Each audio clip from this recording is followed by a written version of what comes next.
আজকের আলোচনার মূল ভিত্তি হলো একদম বাস্তব একটা জিনিস, একটা প্রফেশনাল রেজিউমে বা জীবন বৃত্তান্ত। একটা সিভি বা রেজিউমে নিয়ে পুরো একটা আলোচনা। বিষয়টা আসলেই বেশ কৌতূহল উদ্দীপক। হ্যাঁ, আর এই রেজিউমেটি হলো কুসুম যাদব নামের একজন পেশাদারের। এটাই আমাদের আজকের স্টাডি মেটেরিয়াল। তবে একটা কথা শুরুতেই পরিষ্কার করে দিই, হ্যাঁ বলুন। এই আলোচনার মূল উদ্দেশ্য কিন্তু শুধুমাত্র একটা কাগজের বুকে লেখা কিছু তথ্য গড়গড় করে পড়ে শোনানো নয়। মানে আমাদের লক্ষ্য হলো একজন পেশাদারের ক্যারিয়ারের পেছনের আসল গল্পটা বোঝা। ঠিক, কিভাবে একজন মানুষ তার দক্ষতা আর শিক্ষাকে সময়ের সাথে সাথে খাপ খাইয়ে নেন, যুগের সাথে তাল মিলিয়ে নিজেকে বদলে ফেলেন, সেটাই আমরা এই রেজিউমে থেকে গভীরভাবে বিশ্লেষণ করব আজ। একদম ঠিক। যারা হয়তো নিজেদের কেরিয়ারে একটু আটকে আছেন বলে মনে করছেন বা বুঝতে পারছেন এরপর ঠিক কী করা উচিত, তাদের জন্য এই টাইমলাইনটা একটা দারুণ কেস স্টাডি হতে পারে। একটা প্র্যাকটিক্যাল উদাহরণ। হ্যাঁ, তো শুরুতেই সোর্সের প্রাথমিক কিছু তথ্য দিয়ে রাখা যাক। তিনি পশ্চিমবঙ্গের দুর্গাপুরের বাসিন্দা। মানে আমাদের এই অঞ্চলেরই। হ্যাঁ, দুর্গাপুর, ওয়েস্ট বেঙ্গল। তার প্রোফাইলে যোগাযোগের জন্য ফোন নম্বর হিসাবে +91 8439305852 দেওয়া আছে। আর ইমেল ঠিকানা হলো kusumjadovdurgapur@gmail.com। এ কয়েকটি সাধারণ তথ্যের নিচেই কিন্তু লুকিয়ে আছে একজন অত্যন্ত ডাইনামিক মানুষের গল্প। একটা রেজিউমে আপাত দৃষ্টিতে কেবল কিছু তারিখ আর কাজের তালিকার মতো মনে হলেও একটু তলিয়ে দেখলে এটা আসলে একটা ম্যাপ। একদম তাই, একজন মানুষের পেশাগত বিবর্তনের ম্যাপ। একজন ব্যক্তির সিদ্ধান্ত নেওয়ার ধরন, তার উচ্চাকাঙ্ক্ষা এবং সময়ের সাথে নিজেকে আপডেট করার মানসিকতাকে এটা তুলে ধরে। কুসুম যাদবের এই প্রোফাইলটি প্রথম দর্শনেই একটু ব্যতিক্রমী মনে হতে বাধ্য। কেন বলুন তো? কারণ এখানে কেবল একটা নির্দিষ্ট খাতের অভিজ্ঞতা নেই, বরং এমন কিছু বৈচিত্র্য রয়েছে যা সচরাচর আমরা দেখি না। আমরা যদি তারই প্রাথমিক তথ্যগুলো থেকে শুরু করে তার পেশাগত জীবনের দিকে এগোই, তাহলে বুঝতে পারব কিভাবে একটা সাধারণ শুরু থেকে একজন মানুষ নিজেকে এতটা বহুমুখী করে তোলেন। চলুন তাহলে বিষয়টা একটু বিস্তারিতভাবে খুলে দেখা যাক। আমরা যদি ওনার প্রোফাইলের মূল সামারি বা সারসংক্ষেপ নিয়ে কথা বলি, মানে ওনার কোর প্রফেশনাল আইডেন্টিটি বা মূল পেশাগত পরিচিতির দিকে তাকাই, তাহলে স্পষ্টভাবে উল্লেখ আছে যে রিয়েল এস্টেট সেক্টরে সেলসে তার 5 বছরের বেশি অভিজ্ঞতা রয়েছে। 5+ ইয়ার্স অফ এক্সপিরিয়েন্স, এটা কিন্তু বেশ সলিড একটা সময়। হ্যাঁ, শুধু তাই নয়, তার বিশেষত্বের জায়গাগুলো বেশ ভারী। তিনি লিড জেনারেশন, ক্লায়েন্ট প্রসপেক্টিং এবং হাই স্টেকস ডিল ক্লোজ করার ক্ষেত্রে দারুণ দক্ষ। একটু ভেঙে বলা যাক বিষয়টা। হ্যাঁ, একটু সহজ করে যদি বলি, লিড জেনারেশন, যার অর্থ হলো সম্ভাব্য ক্রেতাদের খুঁজে বের করা, আর এরপর আসে ক্লায়েন্ট প্রসপেক্টিং, মানে ওই সম্ভাব্য ক্রেতাদের মধ্যে কারা সত্যি কিনবে বা কার কেনার সামর্থ্য আছে সেটা যাচাই বাছাই করা। একদম ঠিক। বিশেষ করে হাই এন্ড রেসিডেন্সিয়াল সেলস বা বিলাসবহুল আবাসন এবং স্ট্র্যাটেজিক মার্কেটিংয়ে তার পারদর্শিতা আলাদাভাবে উল্লেখযোগ্য এই রেজিউমেতে। রিয়েল এস্টেটের মতো একটা তীব্র প্রতিযোগিতাপূর্ণ মার্কেটে বিলাসবহুল আবাসন বিক্রি করা আর হাই স্টেকস বা বড় অঙ্কের ঝুঁকিপূর্ণ চুক্তি সফলভাবে সম্পন্ন করা তো আর চারটিখানি কথা নয়। মোটেও না, কোটি কোটি টাকার ডিল। ঠিক এই জায়গাটাতে পেশাদারিত্বের আসল পরীক্ষাটা হয়। আমরা যদি এটাকে একটু বৃহত্তর প্রেক্ষাপটে চিন্তা করি, হাই এন্ড রেসিডেন্সিয়াল সেলস কিন্তু শুধু একটা বাড়ি বা ফ্ল্যাট বিক্রির মধ্যে সীমাবদ্ধ থাকে না। তাহলে ব্যাপারটা আর কিসের? এখানে ক্লায়েন্টরা অনেক বেশি সিলেক্টিভ হন। তাদের প্রত্যাশা থাকে আকাশচুম্বী। একজন সাধারণ ক্রেতা হয়তো শুধু একটা থাকার জায়গা খোঁজেন, কিন্তু হাই এন্ড ক্রেতারা খোঁজেন লাইফস্টাইল, স্টেটাস এবং এক্সক্লুসিভিটি। পয়েন্টটা দারুণ। এই ধরনের ক্লায়েন্টের সাথে ডিল করার জন্য শুধু প্রোডাক্ট নলেজ থাকলেই চলে না, মানুষের সাইকোলজি বা মনস্তত্ত্ব খুব ভালোভাবে বুঝতে হয়। লিড জেনারেশন থেকে শুরু করে প্রসপেক্টিং এবং শেষ ধাপে গিয়ে ডিল ক্লোজ করা, এই পুরো প্রক্রিয়াটি আসলে একটা আর্ট বটে। ওনার প্রোফাইলে বলা হয়েছে যে তিনি ক্লায়েন্ট ফার্স্ট বা গ্রাহক সর্বাগ্রে এমন অভিজ্ঞতায় বিশ্বাসী। Client first approach. হ্যাঁ, আর এই অভিজ্ঞতা তিনি নিশ্চিত করেন ট্রান্সপারেন্ট কমিউনিকেশন বা স্বচ্ছ যোগাযোগ এবং নিরলস পরিশ্রমের মাধ্যমে। এই স্বচ্ছ যোগাযোগ কথাটি রিয়েল এস্টেট বিজনেসে কিন্তু অত্যন্ত গুরুত্বপূর্ণ। কারণ এই সেক্টরে অনেক সময় তথ্য গোপন করার বা একটু বাড়িয়ে বলার একটা প্রবণতা দেখা যায়। কিন্তু আপনাকে এখানে একটু থামাই। হ্যাঁ, নিশ্চয়ই। যে কোনো রেজিউমেতেই তো মানুষ ট্রান্সপারেন্ট কমিউনিকেশন বা ক্লায়েন্ট ফার্স্ট কথাগুলো সুন্দর করে লিখে রাখে। এটা তো কর্পোরেট দুনিয়ার একটা সাধারণ বুলি বা বাজওয়ার্ড হতে পারে, তাই না? আমরা কিভাবে বুঝবো যে কুসুমের ক্ষেত্রে বিষয়টা শুধু কথার কথা নয়? খুব যৌক্তিক একটা প্রশ্ন। এর উত্তরটা লুকিয়ে আছে তার কাজের ধরন এবং দর্শনের অন্যান্য বর্ণনার মধ্যে। রেজুমে অনুযায়ী ভালো যোগাযোগ দক্ষতা এবং গ্রাহককে বোঝানোর ক্ষমতা বা কনভিন্সিং এবিলিটি তার অন্যতম প্রধান হাতিয়ার। Convincing ability? হ্যাঁ, এর পাশাপাশি তিনি সবসময় নতুন মার্কেটিং স্ট্র্যাটেজি নিয়ে কাজ করতে ভালোবাসেন। দেখুন, যখন কেউ কনভিন্সিং এবিলিটির কথা বলে তখন বুঝতে হবে সে ক্লায়েন্টের আসল নিড বা প্রয়োজনটা ধরতে পারে। মানে শুধু নিজের জিনিসটা গুছিয়ে দেওয়া নয়। একদমই। এই যে শুধু পণ্য বিক্রি করে দায়িত্ব শেষ না করে গ্রাহকের সাথে সম্পর্ক বা রিলেশনশিপ বিল্ডিংয়ের উপর জোর দেওয়া, এটাই কিন্তু দীর্ঘমেয়াদী সফলতার একটা বড় লক্ষণ। সেলস জগতে একটা কথা প্রচলিত আছে যে মানুষ আসলে প্রোডাক্ট কেনে না, মানুষ কেনে বিশ্বাস। কথাটা খুব সত্যি। হাইস্টেক্স ডিল বা কোটি টাকা সম্পত্তিতে কেউ বিনিয়োগ করবে না যদি না সে আপনার কথার উপর পূর্ণ আস্থা রাখতে পারে। কুসুম যাদবের এই প্রোফাইল অন্তত দাবি করছে যে তিনি সেই বিশ্বাসটা অর্জন করতে জানেন। এই বিশ্বাস অর্জনের ভিত্তিটা তো আর একদিনে তৈরি হয় না। তা তো বটেই। কিভাবে তিনি এই দক্ষতাগুলো অর্জন করলেন, এর উত্তর খুঁজতে হলে আমাদের তার কর্মজীবনের সময়কাল এবং ভিত্তির দিকে একটু তাকাতে হবে। টাইমলাইনের দিকে। হ্যাঁ, তার কাজের অভিজ্ঞতার অংশে একটা নির্দিষ্ট প্রতিষ্ঠানের নাম পাওয়া যায়, এসডিআই ডেভেলপার্স। সেখানে তিনি 2012 থেকে 2016 সাল পর্যন্ত প্রপার্টি অ্যাডমিনিস্ট্রেটর হিসাবে কর্মরত ছিলেন। এই 4 বছরের সময়কালটা খুব নিবিড়ভাবে বিশ্লেষণের দাবি রাখে। কিন্তু কেন মনে হচ্ছে আপনার? খেয়াল করে দেখুন, তিনি কিন্তু শুরুতে সরাসরি সেলসের সামনের সারিতে ছিলেন না, তিনি ছিলেন অ্যাডমিনিস্ট্রেটর। ও আচ্ছা, মানে ব্যাকএন্ডে। ঠিক। প্রপার্টি অ্যাডমিনিস্ট্রেশন মানে হল পুরো রিয়েল এস্টেট ম্যানেজমেন্টের খুঁটিনাটি খুব কাছ থেকে দেখা। ব্যাকএন্ডের কাজগুলো কিভাবে হয়, প্রপার্টির কাগজপত্র, কন্ট্রাক্টরদের সাথে ডিল করা, আইনি বিষয় বা অপারেশনাল কাজগুলো কিভাবে সামলাতে হয়, তার একটা শক্ত ভিত্তি এই 4 বছরে তৈরি হয়েছে। এটা একটা বড় পয়েন্ট। ফ্রন্টলাইনে যিনি সেলস করেন তাকে অনেক সময় ব্যাকএন্ডের এই জটিলতাগুলো পোহাতে হয় না, কিন্তু যিনি ব্যাকএন্ড সামলে এসেছেন প্রপার্টির নারী নক্ষত্র তার জানা থাকে। এখানে দাঁড়ান, একটা দারুণ ইন্টারেস্টিং প্যাটার্ন চোখে পড়ছে আমার। কী রকম? আমরা যদি তার অভিজ্ঞতার এই টাইমলাইনের সাথে তার শিক্ষার টাইমলাইনটা মেলাই, তাহলে দারুণ একটা কানেক্ট দ্য ডটস বা সংযোগ স্থাপনের মুহূর্ত তৈরি হয়। আচ্ছা। হ্যাঁ, তার শিক্ষার উৎসে দেখা যাচ্ছে তিনি 2013 সালে জয়প্রকাশ বিশ্ববিদ্যালয় থেকে ইংরেজিতে বিএ অনার্স সম্পন্ন করেছেন। 2013 সালে? হ্যাঁ, তার মানে দাঁড়াচ্ছে তিনি 2012 সালে এসডিআই ডেভেলপার্সে কাজ শুরু করেছিলেন আর তার গ্র্যাজুয়েশন শেষ হয়েছে 2013 সালে। ও, এর মানে তিনি তার অনার্স পড়ার সময়েই একটা ফুল টাইম বা প্রফেশনাল কাজ শুরু করে দিয়েছেন। একদম ঠিক ধরেছেন। পড়াশোনার পাশাপাশি রিয়েল এস্টেটের মতো জটিল একটা সেক্টরে প্রপার্টি অ্যাডমিনিস্ট্রেটর হিসেবে কাজ করাটা কিন্তু মুখের কথা নয়। এটা তার প্রবল কর্মস্পৃহা এবং মাল্টিটাস্কিং ক্ষমতারই অকাট্য প্রমাণ দেয়।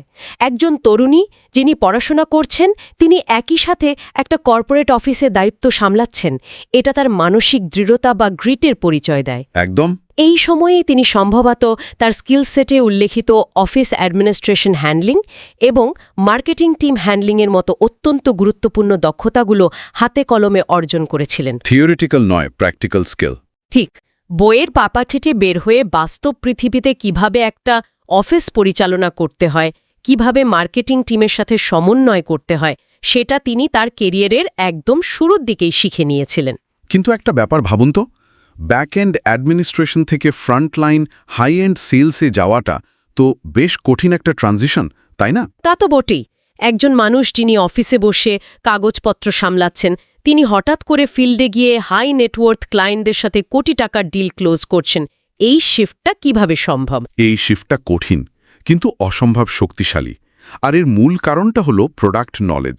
Product knowledge? হ্যাঁ, যিনি ব্যাকএন্ডের পুরো সিস্টেমটা জানেন, তার জন্য ফ্রন্ট এন্ডে গিয়ে ক্লায়েন্টকে যে কোনো টেকনিক্যাল বা অ্যাডমিনিস্ট্রেটিভ বিষয় বোঝানো অনেক সহজ হয়ে যায়। একজন সাধারণ সেলসপারসন হয়তো শুধু ব্রোশিওর দেখে ক্লায়েন্টকে বোঝায়, হ্যাঁ, যে এই ফ্ল্যাটে 3টে বেডরুম, একটা ব্যালকনি, এটুকু। ঠিক। কিন্তু কুসুমের মতো ব্যাকগ্রাউন্ড যার আছে, তিনি ক্লায়েন্টকে legal paperwork, building material, zone regulation সবকিছু নিখুঁতভাবে বুঝিয়ে দিতে পারবেন। ক্লায়েন্ট যখন দেখে যে সেলস পারসন শুধু বিক্রির কথাই বলছে না, বরং প্রপার্টির পেছনের কাঠামোগত বিষয়গুলো গভীরভাবে জানে, তখন সেখানে স্বয়ংক্রিয়ভাবে একটা আস্থার জায়গা তৈরি হয়ে যায়। বিষয়টা একেবারে পরিষ্কার হলো। তার মানে তার কেরিয়ারের ভিতটা অত্যন্ত মজবুত। কিন্তু এই রেজিউমের সবচেয়ে অবাক করার দিকটা নিয়ে আমরা এখন আলোচনা করতে যাচ্ছি। আমার মনে হয় আমি বুঝতে পারছি আপনি কোন দিকের কথা বলছেন। হ্যাঁ, সেটা হলো তার শিক্ষাগত যোগ্যতার বহুমুখিতা। আমরা তার কেরিয়ারের মোড় এবং নিরন্তর শিক্ষার জায়গাটা, মানে ডিপ্লোমার যুগে প্রবেশ করতে যাচ্ছি এখন। হ্যাঁ, এটা খুবই আকর্ষণীয় একটা অংশ। 3 সনদে এসডিআই ডেভেলপার্সে কাজ করলেন, সেলসে 5 বছরের বেশি অভিজ্ঞতা অর্জন করলেন। এরপর হঠাৎ করেই তার শিক্ষাগত যোগ্যতার টাইমলাইনে এক দারুণ বৈচিত্র্য দেখা যায়। বৈচিত্র্য বলতে? 21 সালে তিনি একটা ডিপ্লোমা করেন, ডিপ্লোমা ইন ডিজিটাল মার্কেটিং। 2021 সাল, প্রেক্ষাপটটা যদি আমরা একটু স্মরণ করি, সেই সময়টা ছিল করোনা মহামারীর ঠিক পরবর্তী সময়। পুরো পৃথিবী তখন ডিজিটাল প্ল্যাটফর্মের উপর সম্পূর্ণভাবে নির্ভরশীল হয়ে পড়েছে। হ্যাঁ, জুম মিটিং আর অনলাইন ব্যবসার যুগ। একদম। রিয়েল এস্টেট সেক্টর, যা কিনা ঐতিহ্যগতভাবে সরাসরি মিটিং, সাইট ভিজিট এবং বিলবোর্ডের ওপর নির্ভরশীল ছিল, সেটিও রাতারাতি ডিজিটাল দুনিয়ায় শিফট করতে বাধ্য হয়। উপায় ছিল না। ঠিক সেই সময়ে কুসুম যাদবের ডিজিটাল মার্কেটিংয়ে ডিপ্লোমা করার সিদ্ধান্তটি ছিল অত্যন্ত সময়োপযোগী এবং স্ট্র্যাটেজিক। কিন্তু ডিজিটাল মার্কেটিংয়ের ক্ষেত্রে স্কিলগুলো তো বেশ টেকনিক্যাল হয়, যেমন এসইও বা search engine optimisation, social media lead generation, এগুলো। একদমই তাই। এসইও মানে হল গুগলে কেউ যদি দুর্গাপুরে লাক্সারি ফ্ল্যাট লিখে খোঁজে, তাহলে যেন তার কোম্পানির নামটাই সবার আগে আসে, সেটা নিশ্চিত করা। আচ্ছা, মানে ভিজিবিলিটি বাড়ানো। হ্যাঁ, তিনি বুঝতে পেরেছিলেন যে শুধু পুরনো কায়দায় ক্লায়েন্ট প্রসপেক্টিং করলে চলবে না। আধুনিক মার্কেটিং কৌশল, সোশ্যাল মিডিয়া লিড জেনারেশন বা ডিজিটাল বিজ্ঞাপনের জগতেও তাকে দক্ষ হতে হবে। নিজেকে আপগ্রেড করা আর কি। তার ওই সেলস অভিজ্ঞতাকে ডিজিটাল রূপ দেওয়ার জন্য এই ডিপ্লোমা। এটি প্রমাণ করে যে তিনি যুগের সাথে তাল মিলাতে জানেন। ডিজিটাল মার্কেটিংয়ের ব্যাপারটা না হয় বুঝলাম, এটা কেরিয়ারের সাথে বেশ সম্পর্কিত। কিন্তু 2022 সালে তিনি আরও একটা ডিপ্লোমা অর্জন করেন, ডিপ্লোমা ইন টিচার ট্রেনিং। আচ্ছা, এখানেই আমার সবচেয়ে বড় খটকা লাগছে। রিয়েল এস্টেটের একজন মানুষের হঠাৎ টিচার ট্রেনিং নেওয়ার লজিকটা কি হতে পারে? এটা কি একটু লক্ষ্যহীন বা আনফোকাসড মনে হচ্ছে না? একজন সেলস প্রফেশনাল কেন ক্লাসরুমে পড়ানোর প্রশিক্ষণ নিতে যাবেন? আপাত দৃষ্টিতে এটা আনফোকাসড মনে হতে পারে, এটা সত্যি। কিন্তু একটু গভীরভাবে চিন্তা করলে এর কর্পোরেট ভ্যালুটা বোঝা যাবে। কর্পোরেট ভ্যালু টিচার ট্রেনিংয়ের? হ্যাঁ, টিচার ট্রেনিং শুধু স্কুল বা কলেজের ক্লাসরুমে পড়ানোর জন্যই লাগে না। মডার্ন কর্পোরেট জগতে কোচিং লিডারশিপ খুব জনপ্রিয় একটা ধারণা। আপনি খেয়াল করে দেখুন, তিনি কিন্তু মার্কেটিং টিম হ্যান্ডলিংয়ের কাজ করেছেন আগে। হ্যাঁ, সেটা তার অভিজ্ঞতায় আছে। একটা সেলস বা মার্কেটিং টিমকে সফলভাবে পরিচালনা করতে হলে সেই টিমের সদস্যদের নিয়মিত ট্রেনিং দিতে হয়, তাদের নতুন স্ট্র্যাটেজি শেখাতে হয়। একজন ভালো লিডারকে অবশ্যই একজন ভালো শিক্ষক হতে হয়। আচ্ছা, তার মানে তিনি টিমের ক্যাপাসিটি বিল্ড আপ বা সক্ষমতা বাড়ানোর জন্য এই ট্রেনিং কাজে লাগাতে পারেন। শুধু টিমের ক্ষেত্রেই নয়, ক্লায়েন্টের ক্ষেত্রেও। ক্লায়েন্টকে কিভাবে পড়াবেন? হাই এন্ড রিয়েল এস্টেটে ক্লায়েন্টকে একটা জটিল প্রপার্টি ইনভেস্টমেন্ট এর আরওআই বা রিটার্ন অন ইনভেস্টমেন্ট সম্পর্কে অনেক কিছু বোঝাতে হয়। ক্লায়েন্টকে এডুকেটেড বা শিক্ষিত করা মডার্ন সেলসের একটা বড় অংশ। ও আই সি। টিচার ট্রেনিং মানুষের ভেতরে সেই পেডাগজিক্যাল স্কিল বা শেখানোর পদ্ধতিগত জ্ঞান তৈরি করে। এটি মানুষের মনস্তত্ত্ব বুঝতে এবং ধৈর্যশীল হতে সাহায্য করে। সুতরাং এটি তার সেলস এবং লিডারশিপ স্কিলেরই একটা পরিপূরক অংশ বলা যায়। দারুণ একটা দৃষ্টিভঙ্গি দিলেন, এভাবে তো ভেবে দেখিনি। এরপর যদি আমরা তার এই শেখার যাত্রার সর্বশেষ গন্তব্যের দিকে তাকাই, রেজিউমে অনুযায়ী যা হতে যাচ্ছে 2025 সালে। 2025 সালে মানে ভবিষ্যতের কথা বলা আছে। হ্যাঁ, 2025 সালে তিনি সম্পন্ন করতে যাচ্ছেন diploma in nutrition and fitness. বাহ! Real estate, digital marketing, teacher training এবং সবশেষে নিউট্রিশন ও ফিটনেস, এই বিষয়টাকে কিভাবে বিশ্লেষণ করবেন আপনি?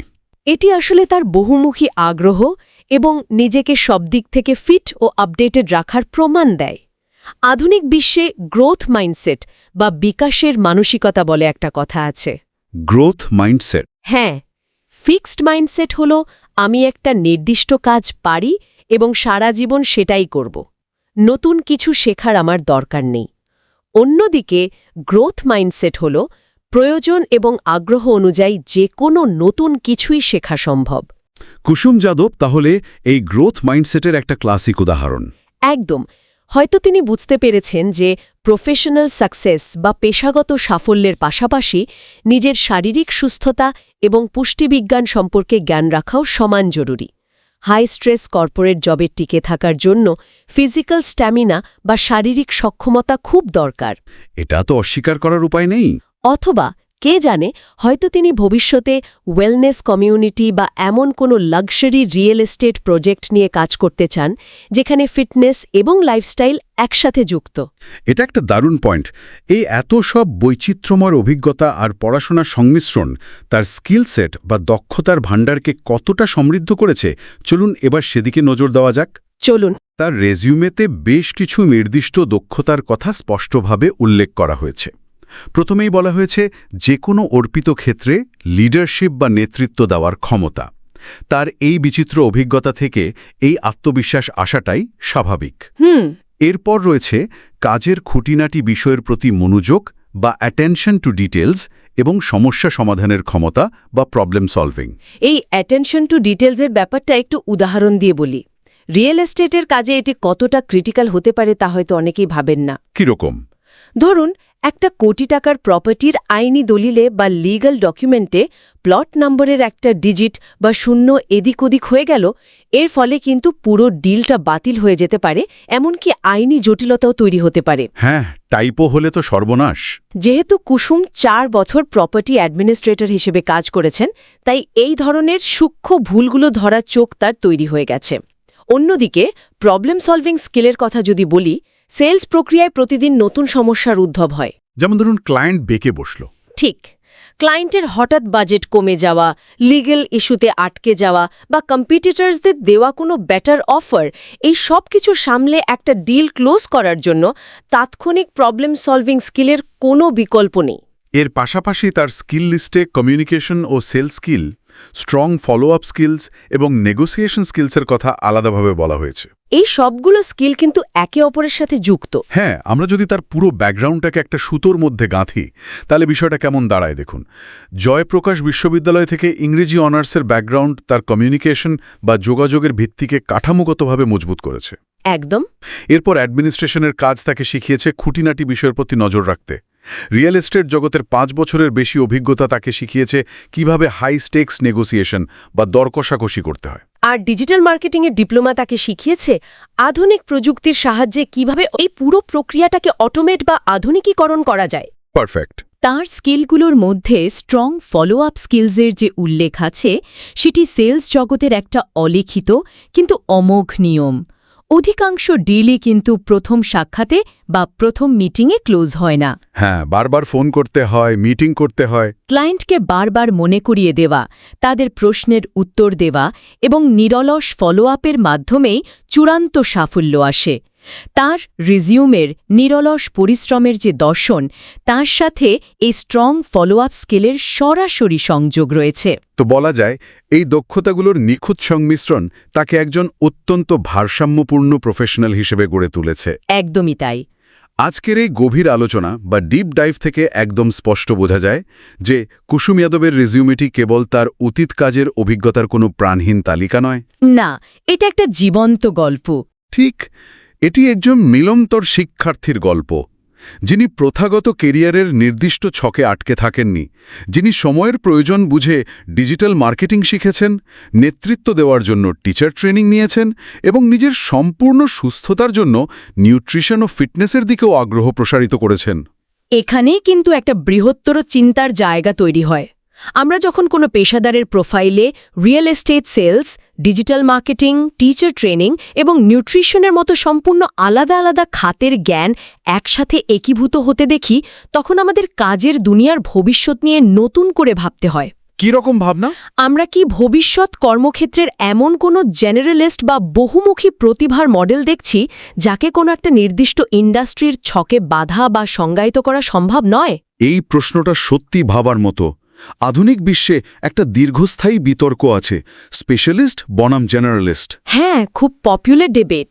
অর্থাৎ কেউ শুধু একটা বিষয়েই চূড়ান্ত দক্ষ হবেন নাকি একাধিক বিষয় জ্ঞান রাখবেন? ভবিষ্যৎ কর্পোরেট বিশ্ব কি ধীরে ধীরে এমন মানুষদেরই খুঁজছে যারা বিভিন্ন খাতের জ্ঞানকে একত্রিত করে সম্পূর্ণ নতুন কোনো সমাধান নিয়ে আসতে পারে? মাল্টিডিসিপ্লিনারি অ্যাপ্রোচ যাকে বলে। ঠিক। এই ধরনের ক্রস ডিসিপ্লিনারি স্কিল বা বহুমুখী জ্ঞান আধুনিক বিশ্বে সমস্যা সমাধানের নতুন পদ্ধতির জন্ম দিতে পারে কি না, সেই প্রশ্নটি যারা শুনছেন তাদের ভাবনার জন্যই রেখে গেলাম আজ। আজকের আলোচনা আমাদের শিখিয়েছে যে একটা মাত্র কাগজের পৃষ্ঠায় কিভাবে একটা চলমান এবং পরিবর্তনশীল জীবনের গল্প লুকিয়ে থাকতে পারে। फ्यूचर का टाइम आ गया है, ब्रांड प्रमोशन का next level. Welcome to next gen promo. आज का मार्केट डिजिटल है, कंपटीशन भी क्रिटिकल है, सिर्फ प्रोडक्ट से काम नहीं प्रमोशन होना विजिबल है। हम लाए strategy smart, creative visuals powerful start, brand को मिलेगी स्ट्रॉन्ग आइडेंटिटी, मार्केट में बनेगी authority. Next gen promo, next gen grow, brand को मिले फ्यूचर का boost. Next gen promo, smart promotion, digital world में स्ट्रॉन्ग पोजीशन। स्टार्टअप हो या बिजनेस बड़ा, हर ब्रांड को चाहिए नया पड़ाव। स्टोरी टेलिंग से impact create, audience connect, that is great. Video ads, brand inflow, हर प्लेटफॉर्म पे ब्रांड को grow. Next generation marketing plan, यही है सक्सेस का new scan. Next gen promo, don't just promote, promote smart, promote next gen.